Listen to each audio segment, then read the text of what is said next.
தற்போதைய அண்மை செய்தி.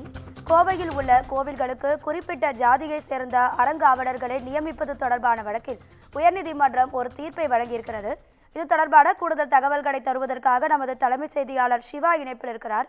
சிவா வணக்கம். உயர்நீதிமன்றத்தோட அந்த தீர்ப்புல என்னெல்லாம் நீதிபதி சொல்லியிருக்காங்க, இது குறித்தான கூடுதல் விவரங்களை சொல்லுங்க.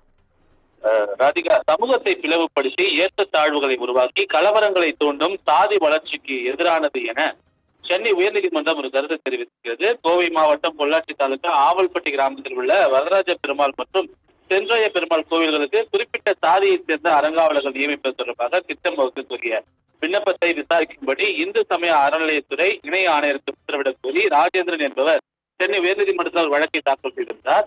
இந்த வழக்கை விசாரித்த நீதிபதி பரத சக்கரவர்த்தி சாதியை நீடித்து நிரந்தரமாக்க செய்யும் வகையிலான இந்த கோரிக்கை அரசியல் சாசனம் மற்றும் பொதுக் கொள்கைக்கு விரோதமானது என கூறி மனுதாரனுடைய கோரிக்கை மனுவை தள்ளுபடி செய்யும்படி இந்து சமய அறநிலையத்துறை இணை ஆணையருக்கு உத்தரவு பிறப்பித்துள்ளார். அந்த உத்தரவில் சாதி ஒரு சமூக தீங்கு, சாதியில்லா சமுதாயம் தான் நம்ம அரசியல் சாசனத்தினுடைய இலக்கு, சாதியை நிரந்தரமாக்க செய்யும் எதையும் நீதிமன்றம் பரிசீலிக்காது என்று தெரிவித்துள்ளார்.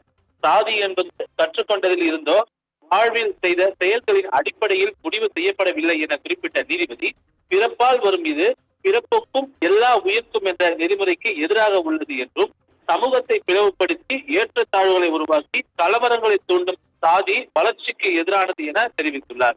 சாதி அடிப்படையில் எந்த பாரபட்சமும் இருக்கக்கூடாது, சாதியில்லா சமுதாயத்தை உருவாக்க வேண்டும் என்று அரசியல் சாசனத்தை வகுத்த தலைவனுடைய கனவாக இருந்துள்ளது என சுட்டிக்காட்டிய நீதிபதி, அரசியல் சாசனம் வகுத்து 75 ஆண்டுகள் கடந்த நிலையில் சாதி என்ற தேவையில்லாத சுமையை சமுதாயத்தில் உள்ள சில பிரிவினர் இன்னும் கீழிறக்கவில்லை என கூறியுள்ளனர். அறங்காவலர் பதவிக்கு பக்தி, நம்பிக்கையுடன் ஆன்மீகம், அறச்சிந்தனை தான் அவசியம் என குறிப்பிட்ட நீதிபதி சாதி அல்ல என்று குறிப்பிட்டு இந்த தீர்ப்பில் சுட்டிக்காட்டியிருக்கின்றார். ராதிகா, விரிவான தகவல்களுக்கு நன்றி சிவா.